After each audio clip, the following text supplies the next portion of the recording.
Welcome to Voyage Daily Tech, the most important news personalized for you every day, supported by Voyage.com.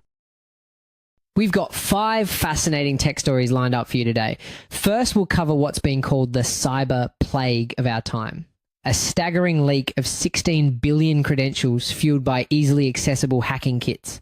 Then, we turn to a landmark US government directive ordering the nation's housing giants to begin approving home loans using cryptocurrency.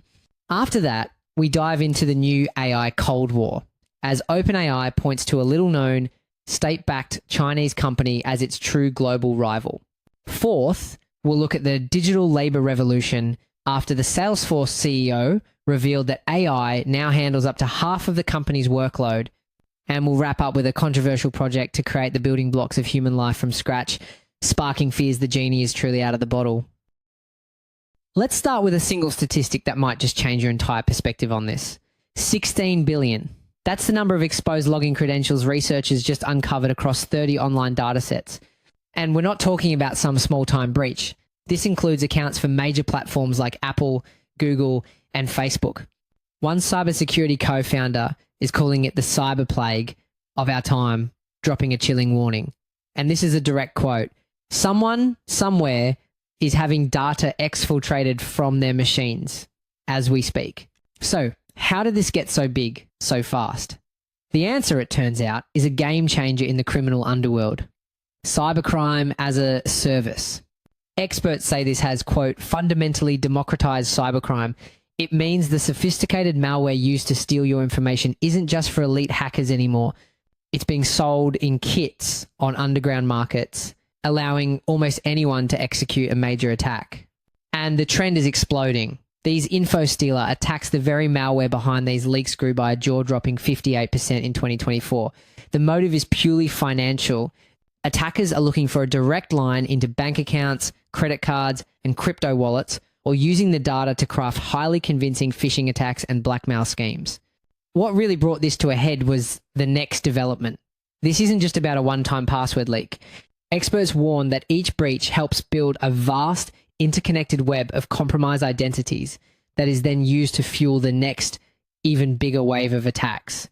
It's a self-perpetuating cycle, and it leaves us grappling with a critical new reality. In a world where sophisticated cybercrime is available to the masses, the old rules of staying safe may no longer apply.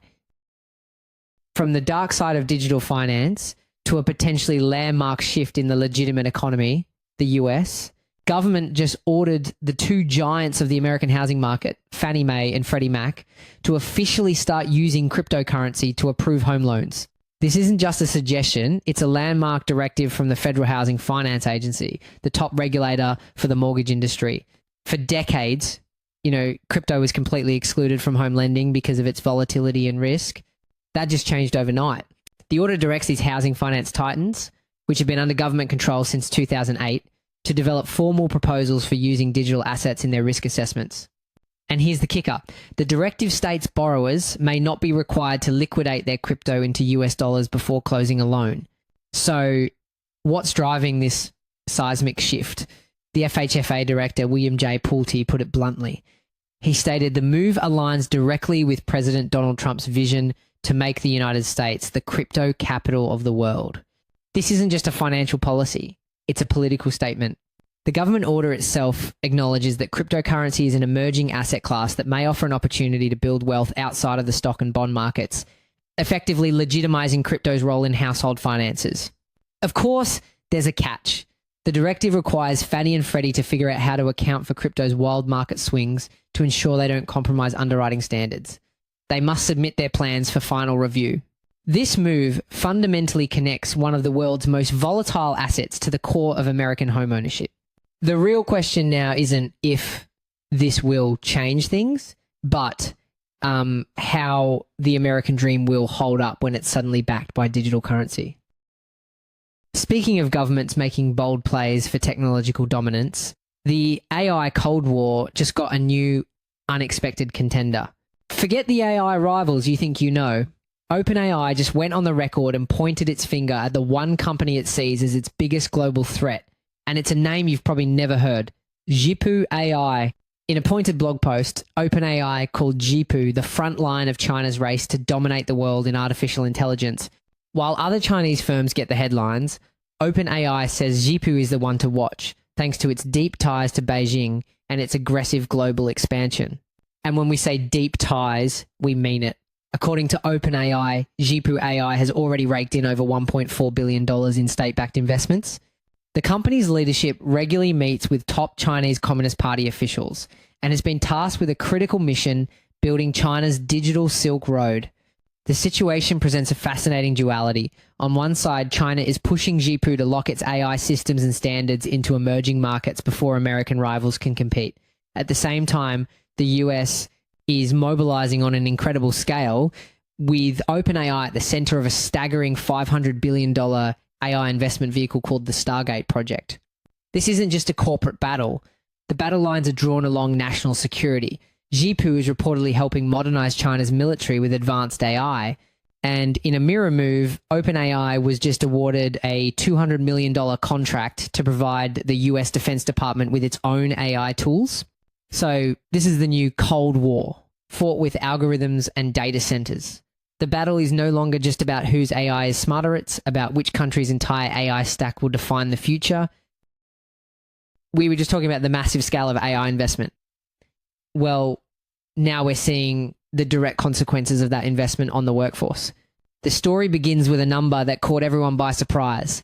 Salesforce CEO Marc Benioff just went on the record stating that artificial intelligence now handles between 30 and 50% of the company's workload. He's not calling it a simple efficiency gain. He's calling it a digital labor revolution. And this revolution has already had aftershocks. The software giant cut over 1,000 positions earlier this year as it restructured its entire business around AI. But that's not the whole picture. The real turning point is seeing this as a trend sweeping across the entire tech industry. The CEO of fintech giant Klarna said AI helped the company shrink its headcount by a staggering 40%. Amazon CEO Andy Jassy has confirmed the e-commerce giant will use AI to reduce roles, and cybersecurity firm CrowdStrike is making similar moves. The race is on for what Benioff calls digital labor. He claims Salesforce's AI has reached about 93% accuracy, a number he says is possible because of their vast data. In a direct shot at competitors, he added that other vendors are at much lower levels of accuracy. After all, the numbers are in and the trend is clear. Companies aren't just experimenting with AI anymore. They are actively deploying it to replace huge portions of their workflow. It's clear this is the beginning of the digital labor revolution, and the real unknown is what our workplaces will look like when it's over.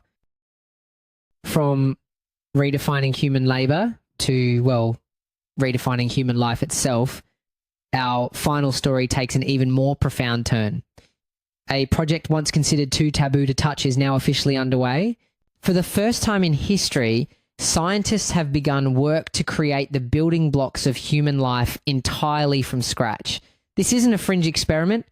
The world's largest medical charity, the Wellcome Trust, just gave the project an initial £10 million green light, calling it the next giant leap in biology.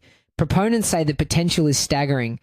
One researcher on the project claimed, "The sky is the limit," describing a future with disease-resistant cells that could repopulate damaged hearts, livers, and even immune systems, leading to healthier aging. This is where the situation takes a more complex turn. The breakthrough has a dark side, and critics are sounding the alarm. The director of the campaign group Beyond GM warns that the science can be repurposed to do harm and for warfare. The fears don't stop there. Concerns are exploding over the potential for designer babies, biologically enhanced humans, and even creatures containing synthetic human DNA.